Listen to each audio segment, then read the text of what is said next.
সর্ববেদান্ত সিদ্ধান্ত গোচরম তমগোচরম গোবিন্দম পরমানন্দম সদ্গুরুম প্রণতস্মহম। আজকে আমাদের পড়া হবে 121 নম্বর শ্লোক, পৃষ্ঠা 101। আমাদের জাগ্রত, স্বপ্ন, সুষুপ্তি, আর সেই সুষুপ্তির অবস্থায় আমরা কোথায় অবস্থান করি। আমাদের 3 রকম শরীর আছে, একটা স্থূল শরীর, একটা সূক্ষ্ম শরীর, একটা কারণ শরীর। যখন সুষুপ্তিতে আমাদের অবস্থান করি তখন আমরা কারণ শরীরে অবস্থান করি, অর্থাৎ সেই কারণ শরীরের অস্তিত্ব বোঝা যায় সুষুপ্তি অবস্থাতে। সেটা নিয়েই শ্লোক 121 নম্বর। সর্বপ্রকার প্রমিতি প্রশান্তি বীজাত্মনাবস্থিতিরেব বুদ্ধে সুষুপ্তিরেতস্য কিল প্রতীতি কিঞ্চিন্ন বেদমিতি জগৎ প্রসিদ্ধে। বলছেন সর্বপ্রকার প্রমিতি প্রশান্তি, সকল প্রকার বিষয় জ্ঞানজনিত চাঞ্চল্যের প্রশান্তি। তাহলে বিষয় জ্ঞান অর্থাৎ যেটা আমরা জ্ঞানেন্দ্রিয় দিয়ে সমস্ত বিষয়কে গ্রহণ করি, অর্থাৎ চোখ দেখে, কান শোনে, ইত্যাদি ইত্যাদি, যতগুলো জ্ঞানেন্দ্রিয় ততগুলো তার বিষয়। সেই বিষয়গুলো দেখছি বলে তার চঞ্চলতা আছে, সেই সব রকমের চঞ্চলতা যেখানে প্রশান্তি পায়। বুদ্ধে বুদ্ধির বীজাত্মতা এব অবস্থিতি, বীজাকারে আত্মায় অর্থাৎ অবিদ্যারূপ কারণ শরীরে অবস্থান। তাহলে বীজাকারে যেমন বটবৃক্ষের ফল, ছোট্ট বীজ, তার মধ্যে সম্ভাবনা হচ্ছে সে একটা বটবৃক্ষ তৈরি করতে পারে, সেটা হচ্ছে বীজ। ওইরকম বীজের মতো অবস্থায় আত্মায় অর্থাৎ অবিদ্যারূপ কারণ শরীরে অবস্থান, সুষুপ্তি। এই হচ্ছে সুষুপ্তি। ওই অবস্থাকে কি বলা হচ্ছে? সুষুপ্তি বলা হচ্ছে। কিঞ্চিত কিছুই ন বেদমি জানি না, ইতি এই জ্ঞান জগৎ প্রসিদ্ধে, জগৎ প্রসিদ্ধ হওয়ায় সকল মানুষের অনুভব বলে। এ তস্য এই অবিদ্যার প্রতীতি, প্রতীতি কিল সম্ভব হয়। সরল অর্থে কিরম করছেন? সকল প্রকার বিষয় জ্ঞানজনিত বিক্ষেপের প্রশান্তি ও বুদ্ধির নিষ্ক্রিয় অবস্থায় অবিদ্যারূপ কারণ শরীরে অবস্থিতি, এই হলো সুষুপ্তি। তাহলে সুষুপ্তিটা কিরকম সেটি বলা হচ্ছে। আমি কিছুই জানি না, সে অবস্থার পরে যখন আমরা ফিরে আসি, অর্থাৎ গভীর নিদ্রা থেকে ফিরে আসার পরে বলি আমরা কিছুই জানি না, কিন্তু খুব ভালো করে ঘুমিয়েছিলাম। সকল মানুষের সুষুপ্তিকালীন এই যে বোধ, এটাই কারণ শরীরের অস্তিত্বের প্রমাণ। তাহলে কারণ শরীরের অস্তিত্বের প্রমাণ কখন বোঝা যাচ্ছে? ঠিক ঠিক না সুষুপ্তিকালীন অবস্থায়। কেন সুষুপ্তিকালীন অবস্থায় কি হয়? জাগ্রত অবস্থায় কি আছে? আমাদের সমস্ত জ্ঞানেন্দ্রিয়, সমস্ত কর্মেন্দ্রিয় সব জাগ্রত অবস্থায় আছে, মন, বুদ্ধি, চিত্ত, অহংকার সব জাগ্রত।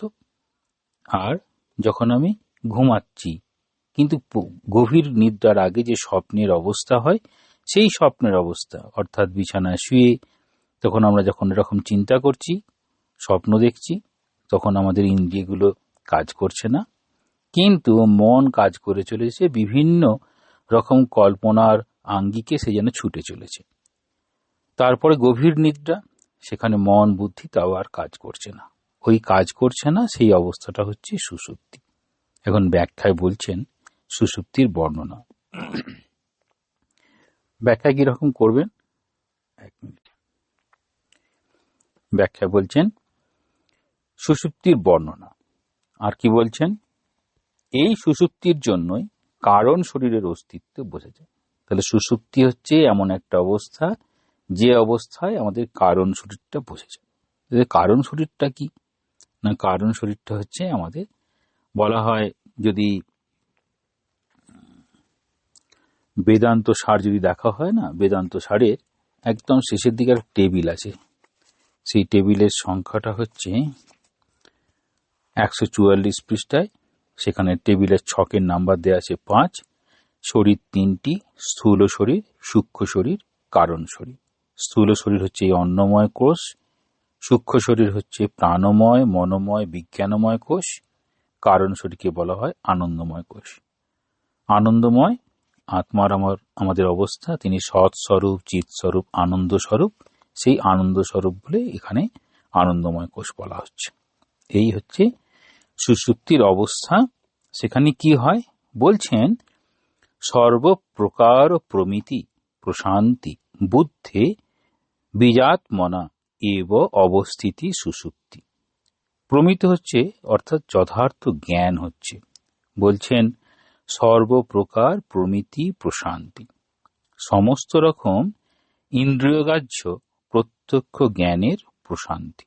তাহলে ইন্দ্রিয়গ্রাহ্য যা বিষয়গুলো সেগুলো সে তখন কাজ করে না সেই সময়, সেই জন্য প্রশান্তি।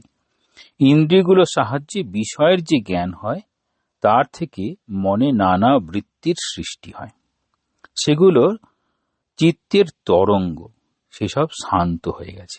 অর্থাৎ আমার কোনো কিছুকে ইচ্ছে হচ্ছে এটা আমি পেলে পারে ভালো হয়, সেটি চোখের সামনে দেখলাম, পেলে পারে ভালো হয়, তাহলে সেটা যাই, গিয়ে সেটাকে নিই। এই যে পরপর পরপর কাজগুলো হয়, এই একটা একটা যেন বৃত্তিগুলো উৎপন্ন হচ্ছে। চোখে দেখলাম, সেই জ্ঞান হলো, সেটিকে পাওয়ার ইচ্ছা হলো, তার দিকে যাওয়া হলো, সেটিকে গ্রহণ করা হলো। যেহেতু ওই সময় প্রশান্তি, সুষুপ্তি মানে গভীর নিদ্রায় যে অবস্থা, সেখানে ওই চোখের দেখাটা হচ্ছে না। আর যদি স্বপ্নের মধ্যে এরকম দেখা হয় তো স্বপ্নের মধ্যেই সেটাকে গিয়ে ছোঁয়া হলো, দেখা হলো। স্বপ্নের কল্পনায় মনে হচ্ছে যেন আকাশে হাঁস উড়ে যাচ্ছে, আমি তার সঙ্গে উড়ছি, সে স্বপ্নে সম্ভব, কিন্তু বাস্তব তা নয়। তাহলে বলছেন জাগ্রত অবস্থা হচ্ছে আমাদের বাস্তব অবস্থা, আর স্বপ্নের অবস্থা হচ্ছে অনেকটা কল্পনার অবস্থা, আর সেখানে মন কল্পনা করে চলে। আর সুষুপ্তি অবস্থায় মনও তখন ঘুমিয়ে পড়েছে, তখন মন কল্পনা করতে পারে না, সেই জন্য সব বৃত্তিগুলো সব শান্ত হয়ে গেছে। কারণ ইন্দ্রিয়গুলো ঘুমে নিষ্ক্রিয় হয়ে আছে। তাহলে ঘুমিয়ে পড়েছি, তাহলে ইন্দ্রিয়গুলো সব যেন নিষ্ক্রিয়, আবার জেগে উঠলে আবার সক্রিয় হবে।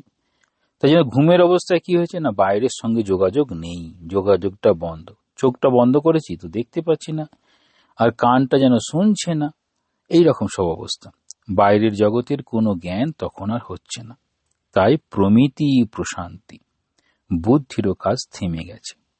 বুদ্ধে বীজাত্মনা এব অবস্থিতি, বুদ্ধি বীজাকারে অর্থাৎ সংস্কার রূপে অজ্ঞানের মধ্যে অবস্থান করছে। তাহলে ওই সময় কি হয়, বুদ্ধিটা কি করছে যেন বীজাকারে, সমস্ত বুদ্ধি তখন কাজ করছে না। কোথায় থাকবে, যেন আমরা মিলিটারিকে যুদ্ধে পাঠিয়েছিলাম, সেই যুদ্ধ থেকে সে ফিরে এসে তার রুমে গিয়ে বিশ্রাম নিচ্ছে, তাহলে তখন সে আর কাজ করছে না।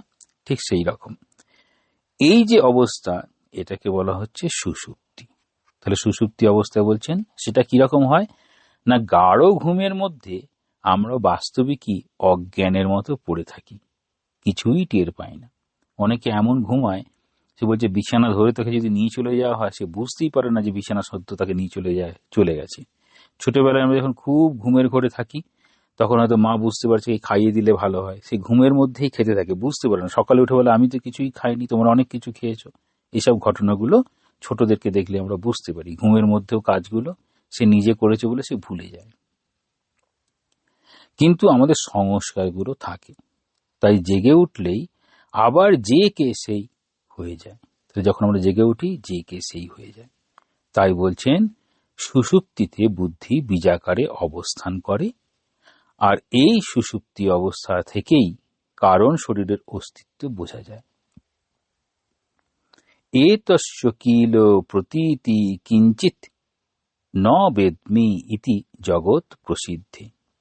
এতস্য মানে হচ্ছে এর, অর্থাৎ কারণ শরীরের। বলছেন এই কারণ শরীরের প্রতীতি হয় সুষুপ্তি অবস্থা থেকে। মানুষ যখন অঘোরে ঘুমায় তখন সকলেই কিঞ্চিত ন বেদমি, আমি কিছুই জানি না, আমি তো ঘুমাচ্ছিলাম, আমরা বলি আমি তো ঘুমাচ্ছিলাম, আমি তো কিছুই জানি না, কত সুন্দর ঘুমিয়েছি, এই অজ্ঞানের বোধ থাকে। গভীর ঘুম থেকে উঠে মানুষ সেই জন্যই বলে এত ঘুমিয়েছি কিছুই বুঝতে পারিনি। এ সবারই অভিজ্ঞতা, তাই বলছেন জগৎ প্রসিদ্ধ। তাহলে এটা সবারই হয় বলেই, সবারই এটা বাস্তব ঘটনা যে এটা জন্য বলছি জগৎ প্রসিদ্ধ। কাজেই এই সুষুপ্তি অবস্থা কারণ শরীরের অস্তিত্বের একটি প্রমাণ। সুষুপ্তিতে আমার স্থূল দেহ নিষ্ক্রিয়। তাহলে নিষ্ক্রিয় হয়েছে স্থূল দেহ। কিরকম? আমাদের স্থূল দেহ যে কাজ করছে, হাত পা এসব যে কাজ করছে, সেসব যেন নিষ্ক্রিয় হয়ে গেছে। সূক্ষ্ম দেহ, তাহলে তার মধ্যে ওই সূক্ষ্ম দেহগুলো কি কি বলা হয়েছে? প্রাণময় কোষ, অন্নময় কোষ, মনোময় কোষ, এটা সূক্ষ্ম দেহ। সেইগুলো সব কাজ করছিল, নিষ্ক্রিয় হয়েছে।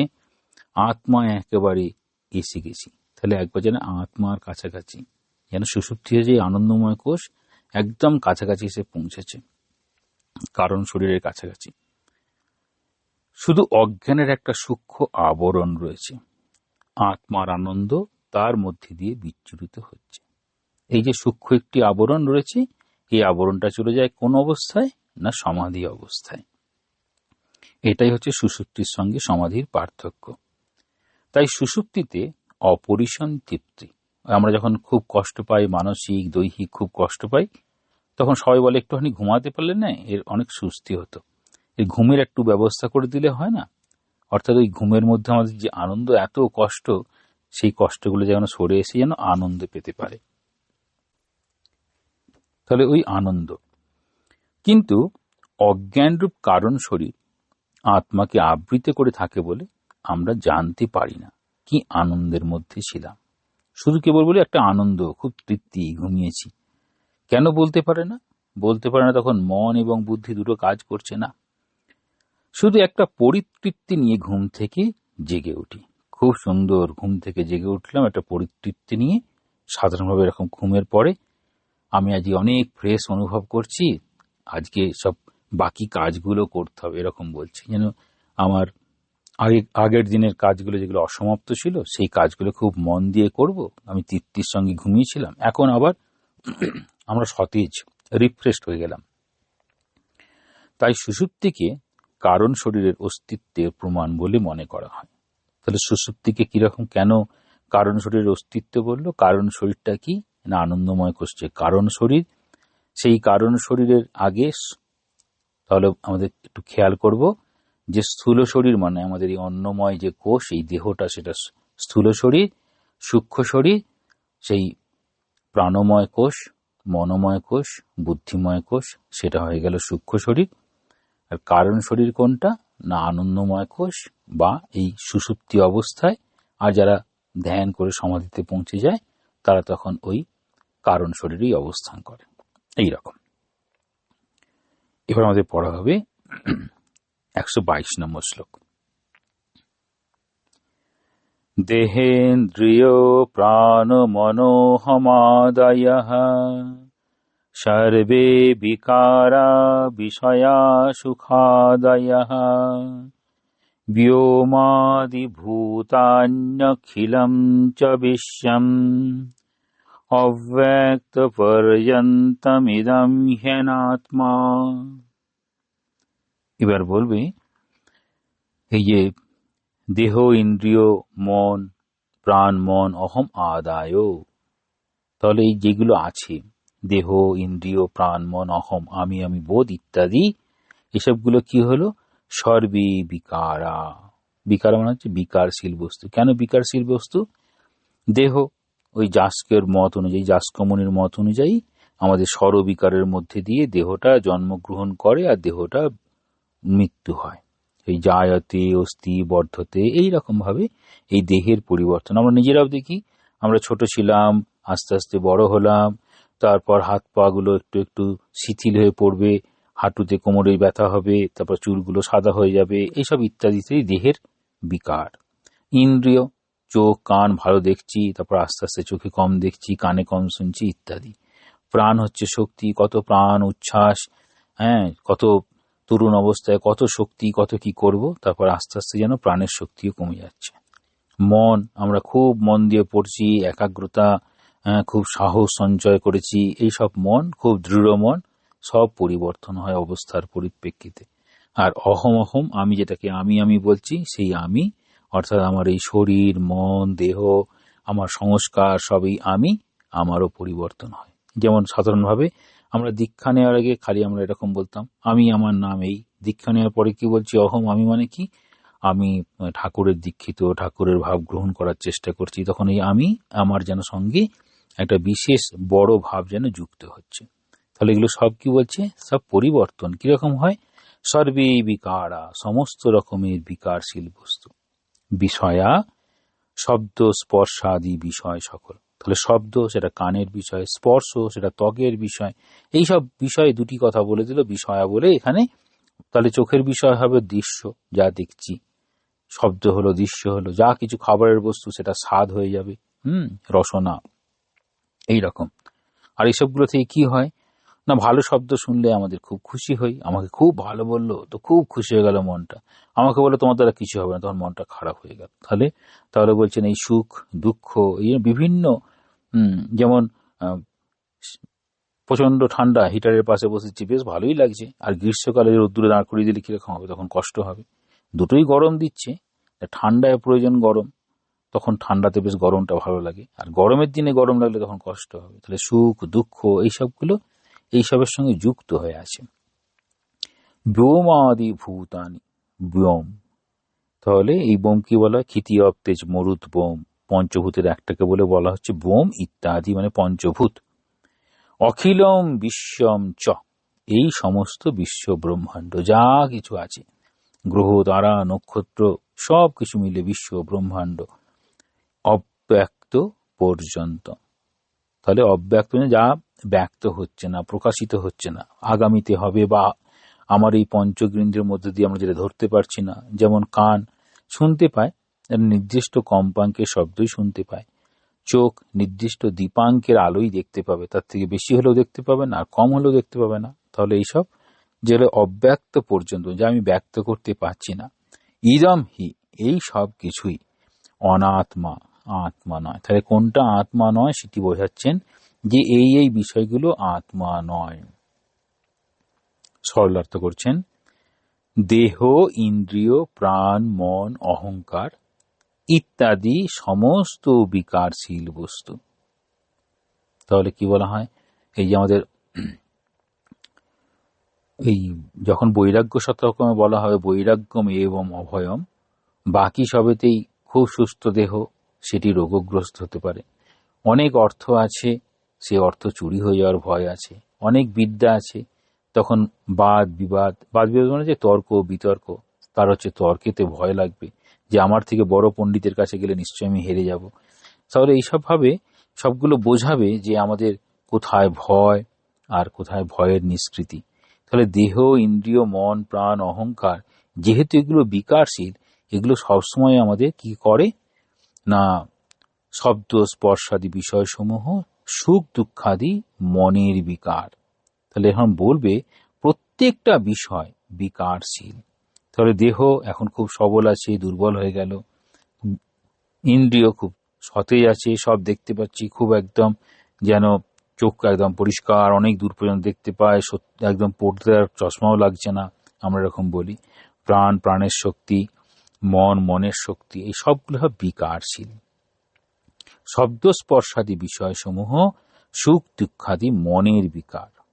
আকাশাদি পঞ্চভূত, ওখানে ব্যোম বলছে, ব্যোম মানে আকাশ, আকাশাদি পঞ্চভূত মানে ক্ষিতি অব তেজ মরুদ বোম, সেই পঞ্চভূত এবং অব্যক্ত পর্যন্ত সমস্ত বিশ্ব ব্রহ্মাণ্ড, এ সবই অনাত্মা। তাহলে কোনটা অনাত্মা আর আত্মা বোঝাবে। এখন অনাত্মা বিষয় নিয়ে বলছে, কোনটা অনাত্মা। এই অনাত্মা কি বস্তু? এই অনাত্মা কি বস্তু? এখন এই 49 নম্বর শ্লোকটা এখানে রেফারেন্সে বলছে, সেখানে 49 নম্বর শ্লোকেতে এটি বলা হয়েছিল।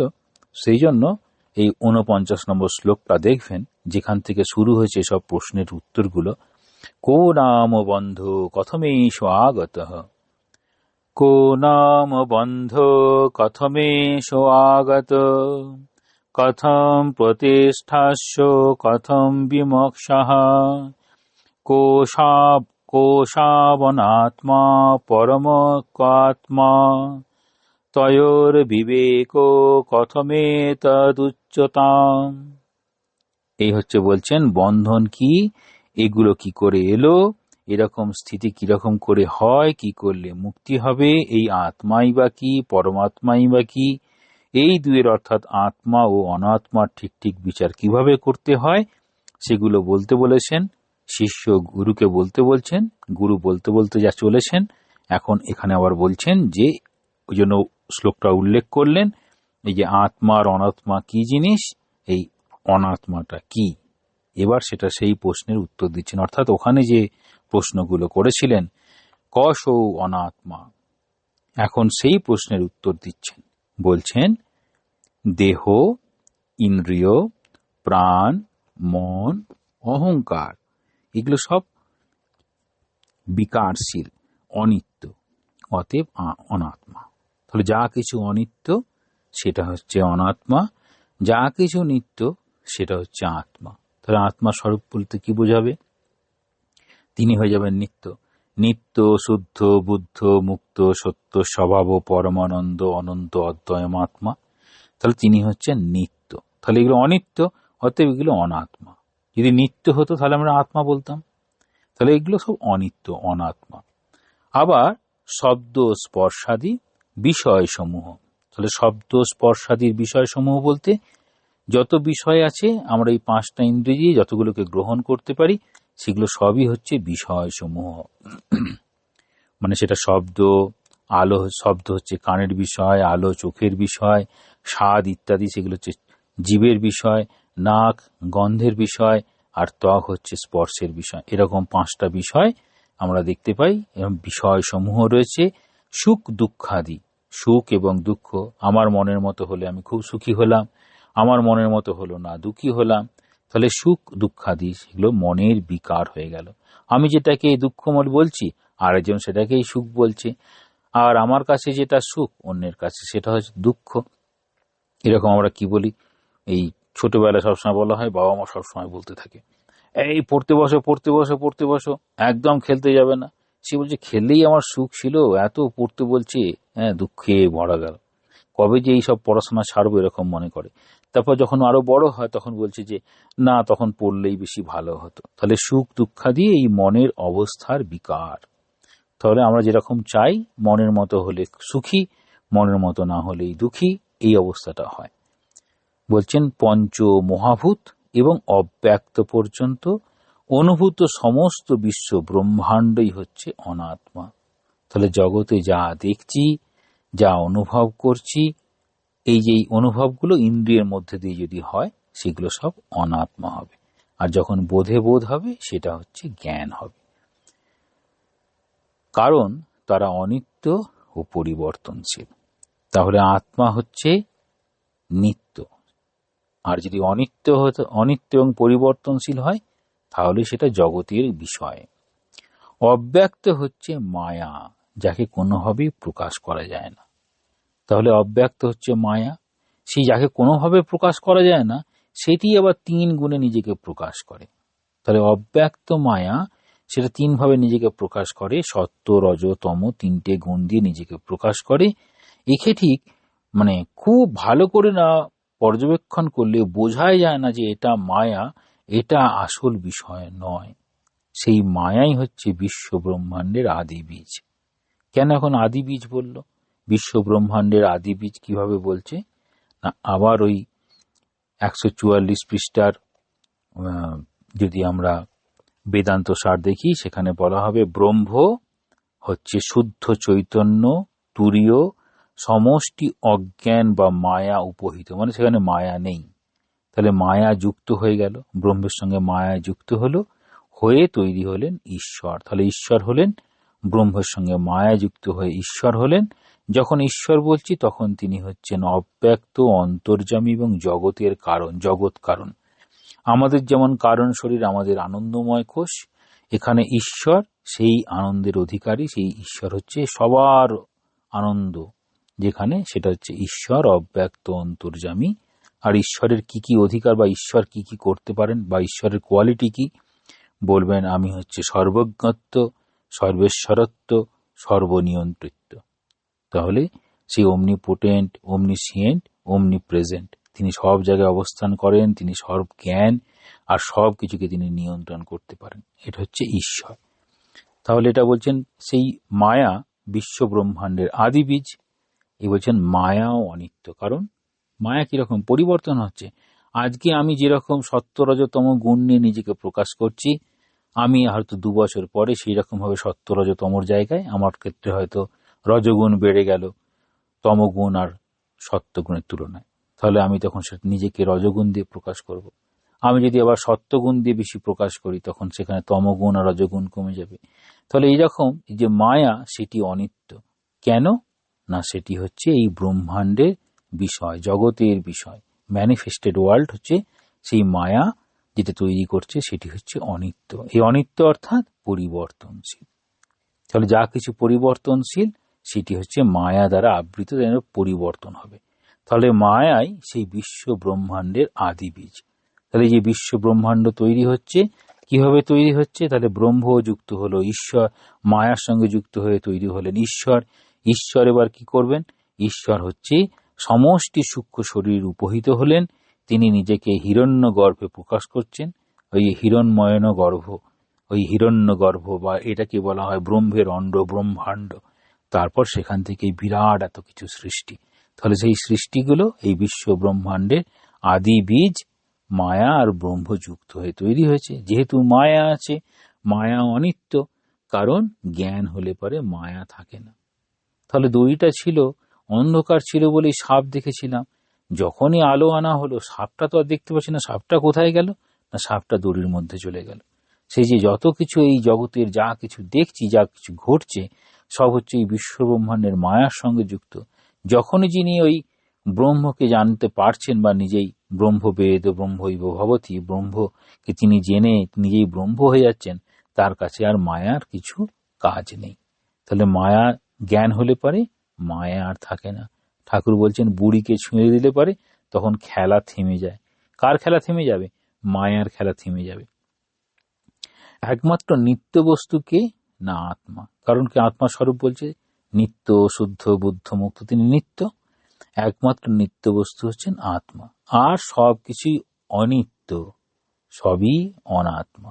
যা অনিত্য সেটা হচ্ছে অনাত্মা। কিরকম না, আমি একটা গ্লাস অনেক দিন ধরে ব্যবহার করছিলাম, ভাবছি যে যতদিন ব্যবহার করবো, তবে গ্লাসটা দিন ভেঙে গেল। গ্লাসটা তো ভাঙতেই পারে, কারণ সেটি নিত্য নয়, অনিত্য। যা তৈরি হচ্ছে, ওই যে গীতাতে বলেছেন খুব সুন্দর, সেটা হচ্ছে যা কিছু উদ্ভব হচ্ছে, উদ্ভবশ্চ ভবিষ্যতাম, মৃত্যু সর্বহরশ্চাহম উদ্ভবশ্চ ভবিষ্যতাম। যা যা যা যা উদ্ভব হচ্ছে, ভবিষ্যতে তার সকলেরই মৃত্যু হবে। তাহলে মৃত্যু হলো, সেটি তো আর আত্মা হতে পারে না, সে তো নিত্য নয়। তাহলে জন্ম এবং মৃত্যু যেখানে আছে, সেই সব কিছুই হচ্ছে অনিত্য। তাহলে সবই হচ্ছে অনাত্মা। এবার জ্ঞান লাভ করতে হলে নেতি নেতি করে ধরে ধরে অনিত্য বস্তু বর্জন করতে হয়। এই যে জ্ঞান লাভ করতে গেলে নেতি নেতি করে আগাতে হয়, এইটা হচ্ছে এই জ্ঞান যোগের একটি বিশেষ বৈশিষ্ট্য। ভক্তি যোগে সব ইতি ইতি করে যেতে, সবই ওই ঈশ্বরের সৃষ্টি, সেখানে নেতি নেতি করে বলার প্রয়োজন হয় না। এখানে বলা হবে এই যে জাগতিক যা বস্তু আছে সেটা কি নিত্য? বলবো না, এটা নিত্য নয়। আর ভক্তিযোগের যা কিছু দেখছি সবই হচ্ছে ঈশ্বরের সৃষ্টি। সেখানে ওই একটা আস্তিক্য বুদ্ধি নিয়ে তিনি চলেছেন, তাই জন্য ইতি ইতি করে চলেছেন। আর এখানে জ্ঞান যুগের মধ্যে দিয়ে যখন যাচ্ছেন, তখন তিনি ওই আত্মা মায়া রহিত অবস্থায় পৌঁছাবেন, যেখানে মায়া যেন তাকে ধরতে পারবে না, মায়ার ঊর্ধ্বে যাবেন, সত্যিকারের জ্ঞান লাভ করবেন। এই ভুবন মোহিনী মায়া তাকে যেন আর ভুলাতে না পারে। ঠাকুর বলছেন, হ্যাঁ, মা আমার যেন ভুবন মোহিনী মায়ায় মোহিত করো না। তাহলে আমরা মোহিত হয়ে যাই বলে ভুবন মোহিনী মায়াতেই থেকে যাই। তাহলে মায়ার বস্তুর বাইরে যেতে গেলে এখানে একটি নীতি বলছেন। কি নীতি অবলম্বন করতে হবে? না, এই যা কিছু দেখছি সেগুলো সব অনিত্য, অর্থাৎ এই অনিত্য বস্তুকে আমি বর্জন যদি করতে পারি, আমি নিশ্চয়ই সঠিকটাকেও দেখতে পাবো। ঠাকুর খুব সুন্দর বলেছেন, জাদুকর সত্য, জাদু যে দেখাচ্ছে সেটা হচ্ছে মিথ্যা, কিন্তু জাদুকরটা সত্য। তাহলে এইরকম ভাবে ধরতে পারি। তাহলে এখানে যে নীতি নীতি করছেন বলি, এখানে কি বলছেন না, ব্রহ্ম সত্য, জগৎ মিথ্যা, জগৎ মিথ্যা বলেই নীতি করছি। যখন আবার জাদুকর সত্য, মানে জাদুকরকে দেখতে পাচ্ছি, তিনি জাদু দেখাচ্ছে, কিন্তু যে জাদুগুলো দেখাচ্ছে ধরতে পারছি না, বুঝতে পারছি না। তাহলে সেই জাদু আমরা দেখে খুব খুব আনন্দ প্রকাশ করছি, সেই জাদুটা কিরকম? সেটা হচ্ছে মিথ্যা একটা খেলা, কিন্তু জাদুকর সেখানে সত্য। সেই সত্য এখানে কি হবে? সত্য হচ্ছে সেই আত্মাটা হচ্ছে সত্য, ব্রহ্ম হচ্ছে সত্য। যা কিছু দেখছি সেগুলো মিথ্যা মানে পরিবর্তনশীল। যেন ভগবান নিজে এখানে জাদুকর হয়ে এত কিছু সৃষ্টি করেছেন যাতে আমরা সবকিছু নিয়েই খেলনা নিয়ে ভুলে যাই। যেমন ছোটবেলায় মা খেলনা দিয়ে আমাদেরকে ভুলিয়ে রাখি, ঠিক সেরকম বড় হয়ে গেলাম ভগবান সেরকম খেলনা দিয়ে আমাদেরকে ভুলিয়ে রেখেছে। আমরা যেন ধরতেই পারছি না নিত্য বস্তুটাকে। সেই বিচারের ধারাটা ধরিয়ে দেবার জন্য নাম করে করে সব অনাত্ম বস্তুর কথা বলছেন। সব নাম করে করে বলছেন। কিরকম? এখানে বলছেন দেহ, ইন্দ্রিয়, প্রাণ, মন, অহংকার ইত্যাদি, সেগুলো বলা হয়ে গেল। তারপর বলছেন কি শব্দ, স্পর্শ, বিভিন্ন বিষয়, সেগুলো বলা হলো। সুখ, দুঃখ, যা কিছু এই পঞ্চ মহাভূত যা দেখছি সবই ওই ব্রহ্মের সঙ্গে মায়া যুক্ত হয়ে যেন সৃষ্টি। সেটাই ব্রহ্মাণ্ডের আদি বীজ, সেখান থেকে আমরাও সৃষ্টি হলাম। এই মায়াটা হচ্ছে অব্যক্ত, অব্যক্ত অবস্থায় রয়েছে। তিনি ব্যক্ত যখন হচ্ছেন তখন এত কিছু সৃষ্টি হয়ে গেল। তাহলে আমাদের নিত্য বস্তু হচ্ছে আত্মা, বাকি যত সৃষ্ট বস্তু সেগুলো সবই হচ্ছে অনাত্মা, এরকম বলছেন। এবার 123 নম্বর শ্লোকটা পড়া হবে। মায়া মায়া কার্যম সর্বম মহোদাদিদেহ পর্যন্তম অসদীদমনাত্ম তত্ত্বম বিদ্ধিতম মরুমরীচিকাকল্পম। তারা বলছেন মায়া মায়া কার্যম সর্বম মহোদাদিদেহ পর্যন্তম অসদীদমনাত্ম তত্ত্বম বিদ্ধি তমরু মরিচিকা কল্পম। তাহলে মায়া, মায়াটা আমরা নিজেরাই বলি। মা নিজেকে, শ্রীমা সারদা দেবী নিজেকে বলছেন আমি তো মায়া। এইরকম মহৎ আদি দেহ পর্যন্ত, মহৎ তত্ত্ব থেকে দেহ পর্যন্ত। মায়া কার্যম, মায়া সৃষ্টি, সর্বম সব কিছু, অসৎ অনিত্য মিথ্যা। মিথ্যা বলতে ভুল নয়, অনিত্য পরিবর্তনশীল বলে মিথ্যা বলা হবে। যেমন আমরা সত্য, আমাদের বর্তমান বয়স যা, 1 বছর পরে সেই বয়সটা বেড়ে যাবে, তাহলে দেহের বয়সটা বেড়ে গেল। তাহলে পরের বছর গিয়ে আমি যদি একই দেহের বয়স বলি, ওই ভূতসঞ্জী খুব মজা করে বলতেন যে ভদ্রলোকের এক কথা, মানে সেই ভদ্রলোক কিছুতেই তার বয়সটাকে বাড়াতেন না। তখন মহারাজ বলতেন যে হ্যাঁ, ভদ্রলোকের এক কথা, সেই জন্য আপনার বয়সটা আর বাড়ছে না। এইরকম ইদম, এই অনাত্ম তত্ত্ব, আত্মা থেকে ভিন্ন বস্তুর তত্ত্ব। ত্বম, তুমি, মরু মরিচিকা কল্পম, মরুভূমিতে মরিচিকার তুল্য, বিদ্ধি বলে জানো। তাহলে কি বলছেন? মায়া এবং মহৎ তত্ত্ব থেকে দেহ পর্যন্ত মায়ার সকল কার্যই সেটা কিরকম? অনিত্য ও মিথ্যা। তাহলে মায়ার কার্য কিরকম হবে? অনিত্য এবং মিথ্যা। আমরা অনেক সময় কথার খাতিরে বলি আমরা তো মায়ায় আবদ্ধ আছি। সত্যি কি মায়ায় আমি ঠিক বুঝতে পেরেছি মায়ায় আবদ্ধ আছি? যদি বুঝতে পারতাম তাহলে কিন্তু মায়ার আমার কাছে থাকতো না। আমরা এগুলো কথার কথা বলি, কিন্তু সত্যিকারে যিনি মায়াকে বুঝতে পেরেছেন তিনি মায়ার মধ্যে থাকতে পারেন না, মায়া তাকে বেঁধে রাখতে পারে না। সেটি যারা ওই আত্মবিশ্বাস বা স্বস্বরূপকে যারা জানতে পেরেছেন সেরকম ভাবে আগানো যায় জ্ঞান যোগের মধ্যে দিয়ে। আবার দীনাহীনা ভাব চলে আসে একান্ত ভাবে। যেমন সাধু নাগ মহাশয় এত ক্ষুদ্র হয়ে গেছে তাকে মায়া বাঁধতে পারেনি। আবার বিপরীত দিকে স্বামী বিবেকানন্দ এত বৃহৎ হয়ে গেলেন যে মায়া তাকে বাঁধতে পারেনি, এরকম বলা হয়। মায়া এবং মহৎ তত্ত্ব থেকে দেহ পর্যন্ত সবগুলোই কিরকম হলো? মায়ার সকল কার্যই অনিত্য ও মিথ্যা। তাহলে নিত্য আত্মা, অনিত্য হচ্ছে এই জগৎ। এই অনাত্ম বস্তুর তত্ত্ব তুমি মরুভূমিতে মরীচিকার তুল্য জানবে। তাহলে অনাত্ম বস্তু যেটা সত্য নয় সেটা কিরকম, এই তত্ত্বটা বোঝানোর জন্য কি বলছেন? দেখো সামনে ধু ধু করছে মরুভূমি, সূর্যের আলো চিকচিক চিকচিক করছে, মনে হচ্ছে যেন ওখানে জল আছে। কেন তুমি জল মনে করছো? কারণ তুমি তৃষ্ণার্ত। আমার যদি জল পিপাসা না লাগতো, বা আমি ওটা ওরকম যদি ঠিক ঠিক বোধ যদি না হতো, এইরকম ভাবেই দেখা যায় স্বামী বিবেকানন্দের জীবনেও ঘটেছে। তিনি এটিকে প্রত্যক্ষ করেছিলেন। তখন তিনি ভারত পরিব্রাজক অবস্থায় ছিলেন। এইরকম সম্ভবত গুজরাটের কোনো বালিয়ারি জায়গায়, ভুজ ইত্যাদি ওরকম কোনো একটি জায়গায় হবে, সেখানে ওরকম বালি প্রচুর, মরুভূমির মতো। তিনি যখন তৃষ্ণার্ত ছিলেন, দেখছেন মরুভূমিতে জল দেখছেন মরীচিকার মতো। তারপরে ওনার মনে হলো, আরে এটা তো জল নয়, এটা মরীচিকা। তিনি নিজের জীবন দিয়ে এই মরুভূমি মরীচিকা তিনি অনুভব করেছেন। তো এখানে ব্যাখ্যা করছেন মায়া কার্যম, বা মায়ার কাজ। মায়ার কাজ কি হবে? বিশ্ব সৃষ্টির কাজ বোঝাচ্ছেন। তাহলে সৃষ্টির যা কিছু কাজ হচ্ছে সেটি হচ্ছে মায়া।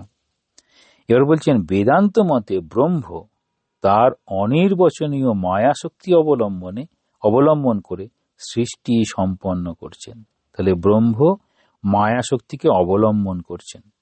ঠাকুরের কথা অনুযায়ী সাপ চুপচাপ শুয়ে আছে, নিশ্চল ব্রহ্মের মতো, তারপরে হেলচে দুলছে সেটা সাপ, তখন সেটা মায়া শক্তি অবলম্বনে সে যেন কাজ করছে। এই রকম তাহলে ব্রহ্ম তার অনির্বচনীয় মায়া শক্তি অবলম্বন করে সৃষ্টি কার্য সম্পন্ন করছে। বলছেন একম সৎ অগ্রে আসিত। তাহলে সেই একমাত্র সত্তা, এক সত্তা মাত্র ছিল। এক সত্তা বলতে ব্রহ্ম। তৎ ঐক্ষত, তিনি দেখলেন বা সংকল্প করলেন। তাহলে তিনি সংকল্প করলেন, অমনি সৃষ্টি কার্য শুরু হয়ে গেল। তাহলে এই ব্রহ্ম মায়াযুক্ত হলেন, অমনি সৃষ্টি কার্য শুরু হয়ে গেল। ব্রহ্মের দৃষ্টিপাত বা সংকল্প মাত্র সৃষ্টি হয়ে গেল। কিন্তু নির্গুণ নিরাকার ব্রহ্ম, তাঁর সংকল্পই বা কি করে হয়, আর দেখাই বা কি করে হয়, প্রশ্ন তুলছেন। তাহলে নির্গুণ নিরাকার ব্রহ্ম, তার এরকম সংকল্পই বা কি করে হলো, কি করেই বা দেখা গেল? এটা তিনি করলেন তার মায়া শক্তির সাহায্যে। বলছেন এটা কি করে হলো? না, তিনি তার মায়া শক্তি দিয়ে করলেন। তাহলে আমরা দেখি যেমন বিভিন্ন দেবতা, তাদের শক্তিগুলোকে আলাদা করে দেবী বলে দেওয়া হয়। যেমন অগ্নি, সেটা দেবতা, তার স্ত্রীর নাম হলো স্বাহা, বা তার শক্তি। এই অবতারের শক্তি এইরকম যে বলি, আমরা সঙ্গে সঙ্গে কি মনে করি জাগতিক দৃষ্টিভঙ্গিতে, তার হচ্ছে এই ধর্মপত্নী বা তার জীবন সঙ্গিনী এই রকম। কিন্তু দেবতাদের ক্ষেত্রে ধরা হচ্ছে তারই শক্তি। তাহলে তিনি ব্রহ্ম, তারই শক্তি যেটা, সেটি হচ্ছে এরকম মায়া। যেন সেই মায়া শক্তি, সেই শক্তিটা হচ্ছে ব্রহ্মের শক্তি। তাহলে ব্রহ্ম কিরকম ছিলেন? ব্রহ্ম হচ্ছে নির্গুণ নিরাকার ব্রহ্ম, তার শক্তিটাই হয়ে গেল মায়া। তাহলে মহৎ থেকে শুরু করে দেহাদি পর্যন্ত সব সৃষ্টি হয়ে গেল। তাহলে সৃষ্টি কিভাবে হলো? ওখানে বলছে যেমন ঈশ্বর মায়ার সঙ্গে যুক্ত হয়ে গেল, হয়ে তৈরি হলো ঈশ্বর থেকে তারপর সমষ্টি সূক্ষ্ম শরীর উপহিত, তারপর হচ্ছে হিরণ্যগর্ভ, সমষ্টি স্থূল শরীর উপহিত, তারপরে বিরাট বৈশ্বনর, এসব সৃষ্টি হয়ে গেল। যখন এরকম সৃষ্টি হচ্ছে তখন বলবে ব্রহ্ম চৈতন্য, সেই চৈতন্য সেটা অজ্ঞান।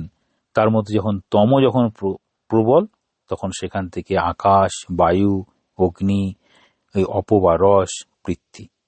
আবার এই যে তমর যে অবস্থা হলো, অজ্ঞান থেকে তৈরি হলো, তাদের আবার সাত্ত্বিক অংশ থেকে আমাদের এই জ্ঞানেন্দ্রিয়গুলো তৈরি হয়েছে। এসব বিভিন্নভাবে যে আমাদের তৈরি হয়, সেই সম্পর্কে এই বেদান্ত সারে একদম ছক দিয়ে বুঝিয়েছে। আচ্ছা, তাহলে কি বলছেন এবার বলছেন সবগুলো সৃষ্টি হয়ে গেল। তাহলে মহৎ থেকে অহংকার এলো।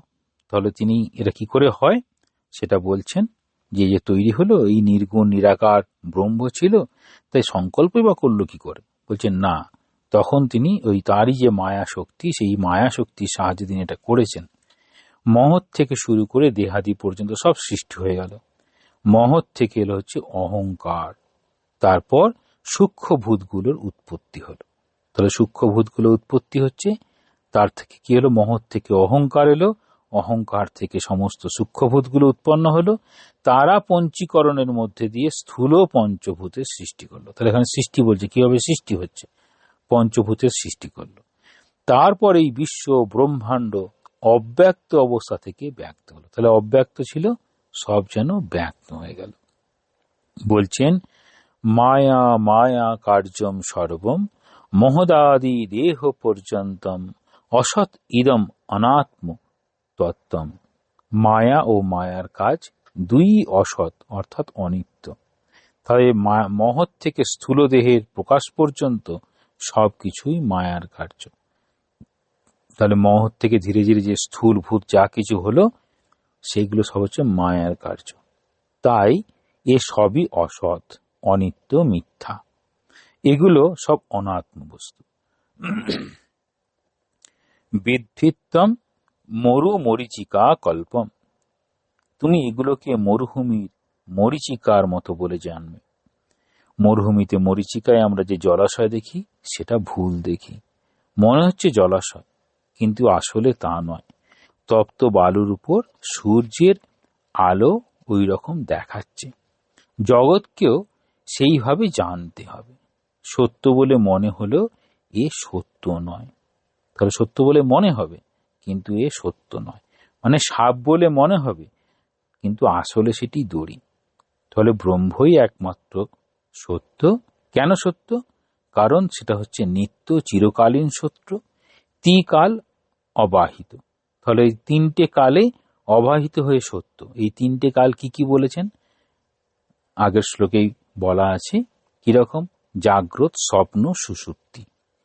এই অর্থেই জগৎ হচ্ছে মিথ্যা। কারণ আমরা নিজেরাই নিজের জগৎ তৈরি করি। কিরকম ভাবে? জাগ্রত অবস্থায় একটা জগৎ, স্বপ্ন অবস্থায় একটা জগৎ, আর যখন এই গভীর নিদ্রায় আছি যখন জগৎ সম্পর্কে আমি অবহিতই নই। এই অর্থেই হচ্ছে জগৎ হচ্ছে মিথ্যা, কারণ জগৎটা নিত্য নয়। জগৎটা নিত্য নয়, তাই না? জগৎ নিত্য নয় বলে এরকম চলছে। কিন্তু জগৎকে মিথ্যা বলে উড়িয়ে দেওয়া তো সহজ নয়। তাহলে জগৎকে কি আমি মিথ্যা বলে উড়িয়ে দিতে পারি? বলতে পারছি না। কেন? না, এই জগতে তো তিনিই আছেন, মানে সমস্ত সৃষ্ট বস্তুর মধ্যে তিনি আছেন। তাহলে জগৎ তার কারণ রূপে তিনি রয়েছেন। তাহলে জগৎকে মিথ্যা বলতে পারি না কেন? জগৎ আমাদের কি কি শেখায় এখানে আমাদের দেখতে হবে। ওই চারটি সত্তায় আমরা সবসময় থাকি। একদম ছোটবেলার সত্তাটা হচ্ছে তুচ্ছ সত্তা, যেখানে সত্তাটা নেই আমরা ভুল করে বলি। যেমন সেই সোনার কেল্লা, মনে করেছিল যে সোনা দিয়ে তৈরি, আসলে তা নয়। কেল্লাটা ওই সোনার রঙের, পাথরটাই ছিল সোনার রঙের। ঠিক সেরকম সোনার পাথর বাটি, এই রকম সব যে ধারণাগুলো আছে। তারপরে হচ্ছে প্রাতিভাসিক সত্য, যেমন হবে এই দড়িটাকে সাপ মনে করলাম, তাহলে সেটা প্রাতিভাসিক সত্তা হয়ে গেল, ভুল হয়ে যাচ্ছে। সেখান থেকে এলো ব্যবহারিক সত্তা। তাহলে ব্যবহারিক সত্তাতে সেটা জাগতিকভাবে সেটি সত্য, ব্যবহারিক সত্তা। আর তার ঊর্ধ্বে হচ্ছে পারমার্থিক সত্তা। সব কিছুর মধ্যে সেই ব্রহ্ম অবস্থান করছে, বা আত্মা অবস্থান করছে, বা চৈতন্য অবস্থান করছে। কিন্তু জগৎকে মিথ্যা বলে আমরা উড়িয়ে দিতে পারি না। আমার খিদে তেষ্টা আছে, রোগ যন্ত্রণা আছে, এসব আমার নিজের অনুভব, একে মিথ্যা বলি কি করে? তাহলে আমার খিদে তেষ্টা আছে কিসের জন্য? না, আমাদের শরীর চাইবে নিজেকে বাঁচিয়ে রাখতে, খিদে তেষ্টা আছে। আমার ভালো কাজ করার ইচ্ছে, আমার প্রাণ শক্তিকে ভালো কাজ করাবো, মন শক্তিকে সুন্দর ছবি আঁকবো, সুন্দর গান করব, সুন্দরভাবে সকলের সঙ্গে কথা বলবো, এরকম সব মনের ইচ্ছে। বুদ্ধি দিয়ে আমি অঙ্ক করব, বুদ্ধি দিয়ে বিচার করব, এসব করার ইচ্ছে আছে। তাহলে এগুলো সব আমাদের ইচ্ছে থাকে। তাহলে এগুলোকে আমরা মিথ্যা বলতে পারি না। তাহলে এগুলো কিরকম হবে? না, এগুলো সব ব্যবহারিক ভাবে। জগৎ মিথ্যা না, তাহলে ব্যবহারিক ভাবে সত্য। তাহলে হ্যাঁ, প্রত্যেকটাই ব্যবহারিক ভাবে সত্য। সেই জন্য জগৎটা জগতের মতো সত্য, কিন্তু পরিবর্তন হয় বলে সেটি মিথ্যা। যতদিন না জানছি ব্রহ্মই অধিষ্ঠান, তিনি আছেন বলেই জগৎ আছে, ততদিন জগৎ মিথ্যে মনে হয় না। তাহলে এটাকে কিভাবে বলতে পারি? না, আমরা বুঝতে পারছি যে এটা দড়ি, এটা সাপ নয়, কিন্তু অন্ধকারের জন্য বারবারই ওই দড়িটাকেই সাপ মনে করছি। সাপ মনে করছি মানে কি? না, আলাদা করে সাপের অস্তিত্ব আছে। সাপ এবং দড়ির অস্তিত্ব আমি ঠিক মতো বুঝে উঠতে পারছি না, তাই জন্য দড়ির মধ্যেই সাপটাকে দেখার চেষ্টা করছি। কিন্তু আলো আনলে, যতক্ষণ না আলো আসছে, যতক্ষণ না ঠিক করে দেখছি, ততক্ষণ ওই সাপটাই দেখছি, আর যখন ঠিক করে দেখলাম তখন সাপটা কোথায় গেল না দড়ির মধ্যে হারিয়ে গেল। দড়ির মধ্যে সাপ যেন নিজেকে লুকিয়ে নিয়েছে, তার আগে আমি সাপটাই দেখছি। একই রকম ভাবে বলি আমরা মাটির তৈরি পুতুল, প্রতিমা, ঘট ইত্যাদি যে দেখি, আমরা মাটি হিসাবে কিনি না, ঘট হিসাবে কিনি, প্রতিমা হিসাবে কিনি। তাহলে যখন আমি বুঝতে পারবো না এটা সত্যিকারে সেই একই মাটি কিন্তু বিভিন্ন মূর্তিতে আমরা দেখছি, তাহলে সেটা জগৎ বিভিন্ন মূর্তিতে দেখাচ্ছে, কিন্তু আসলে তার অধিষ্ঠান সেই ব্রহ্ম। সেই জন্য উদাহরণ দিচ্ছেন, মরুভূমিতে বালি তেতে গিয়ে বায়ুমণ্ডলের বিভিন্ন স্তরে বিভিন্ন রকম প্রতিসরণ ঘটে, তার ফলে মরীচিকা দেখি। এটা ওই ফিজিক্সের ওই আলোর ঘটনা, সেটা দেখাচ্ছেন যে মরুভূমিতে যে বালি খুব গরম হয়ে গেল বায়ুমণ্ডলের বিভিন্ন স্তরে, সেটা ওই সোজাসুজি যেতে পারবে না, আঁকামাকা হয়ে যাবে, তার ফলে এরকম মরীচিকার মতো তৈরি করবে। মরীচিকা যেমন জল, যেমন দূর থেকে দেখলে একটু আলো পড়ে আঁকাবাঁকা হয়ে দূর থেকে বোঝা যায় হ্যাঁ জল, ঠিক সেই রকম আলোর ঘটনার এটা ওই আলোর প্রতিসরণের জন্য এরকম হয়। কিন্তু যতক্ষণ না আমরা মরীচিকার রহস্যটা জানি, ততক্ষণ মরীচিকার জলকে সত্য বলেই মনে হয়। তো যতক্ষণ না মরীচিকার রহস্য মানে মরীচিকার পিছনে দৌড়াতে দৌড়াতে যখন আমরা বুঝতে পারলাম না এটা মরীচিকা, ততক্ষণ আমাদের মরীচিকার জলটাকেই সত্য বলে মনে হবে। যেমন হবে ওই গানটা আছে না, পাখি টুকি ঠিক বসে থাক রাম ও কৃষ্ণ নামের মাছ তুলে, যতই করো নড়াচড়া। আগে অনেক নড়াচড়া করেছে, তারপর বুঝতে পারলো না ঠাকুরই সত্য, ঠাকুরকে ধরেই আগাতে হবে, তখন ওই গানটি লিখছেন। হ্যাঁ, তাহলে এইরকম মানে নড়াচড়া করে খুব কষ্ট করে বুঝতে পারলো পরে যে না এটা মরীচিকার এরকমই রহস্য বটে। মানে এটা জগতের ঘটনা। হ্যাঁ, জগতের ঘটনাগুলোই আমাদেরকে এই সুখ দুঃখ আনন্দ এসবের দিকে নিয়ে যায়। আসল জগৎটা জগতের মতো, এই জগৎও তেমনি। ব্রহ্মকে সত্য হিসেবে যতক্ষণ না জানি ব্রহ্মই এই জগতের অধিষ্ঠান, ততক্ষণ জগৎকে মিথ্যা বলে ঠিক মনে হয় না। তাহলে জগৎকে কখন মিথ্যে বলে মনে হবে? যখন ঠিক অধিষ্ঠান। এই ছোটবেলার খেলনাগুলো ছোটবেলায় তো সব কটাকেই একদম জীবন্ত মনে হতো। ছোট শিশুরা তার খেলার যে ঘোড়া আছে তাকে খাওয়াতে চাইবে, না ঘোড়াটাকে একটু খাইয়ে দিই। যখন সে নিজেই বড় হয়ে গেল, নিজেই বুঝতে পারলো না এটা খেলার ঘোড়া, এটা সত্যিকারের ঘোড়া নয়, তখন এই ঘোড়াটাকে আর খাওয়াতে যাবে না। একই রকম ভাবে যতক্ষণ না জানতে পারছে এই ব্রহ্মই এই জগতের অধিষ্ঠান, ততক্ষণ এই জগৎটাকে সে মিথ্যা বলে ঠিক মনে করতে পারবে না। ততক্ষণ জগৎটাকেই সত্য বলে মনে করবে, আর সেই জগতের আমি এই করে দেব, আমি জগতের এই হব, এই সব অভিমানগুলো থেকে যাবে। কিন্তু জগতের মিথ্যাত্ব বোধ বুদ্ধিতে না এলে সাধক আত্মজ্ঞানের দিকে এগোতে পারে না। তাহলে জগতের এই মিথ্যাত্ব বোধ নিয়ে আসার জন্য নীতি করে আগাচ্ছে, আর এই মিথ্যাত্ব বোধ যখন জাগরিত হচ্ছে, তখনই তিনি একমাত্র আত্মজ্ঞানের দিকে এগোতে পারেন। তাহলে স্বামীজি এটাকে বলছেন ট্রিমেন্ডাস ডিসস্যাটিসফ্যাকশন উইদিন হিমসেলফ। নিজের মধ্যে একটা অসন্তোষ তৈরি হয়ে গেল, এই জগতের সবকিছুকে নিয়ে অসন্তোষ, তাহলে জগতের মধ্যে থেকে আমি আর সেই আনন্দ পেতে পারি না বলে সে চলতে থাকলো। তাই বলছেন অসৎ ইদম অনাত্মতত্ত্বম বিদ্বিত্তম মরু মরিচিকা কল্পম। মরুভূমির মরিচিকা সত্য মনে হলেও যেন মিথ্যাই, তেমনি এই জগৎ যতই সত্যি মনে হোক না কেন, এ আসলে মিথ্যা। এটা সব সময় মনে রেখো। তাহলে গুরু এখানে শিষ্যকে বোঝাচ্ছেন জগতের এত কিছু ঘটনা, এত কিছু ভাবনা, আসলে তার সবেরই অধিষ্ঠান হচ্ছেন সেই আত্মা বা ব্রহ্ম বা চৈতন্য। সেইটাকে ধরার চেষ্টা করো। যতক্ষণ এই জগতের এই মিথ্যাত্বের মধ্যে দিয়ে তুমি আগাবে, ততক্ষণ তুমি সেই আসল জায়গায় পৌঁছাতে পারবে না। ওম শান্তি শান্তি শান্তি। হরি ওম তৎসৎ।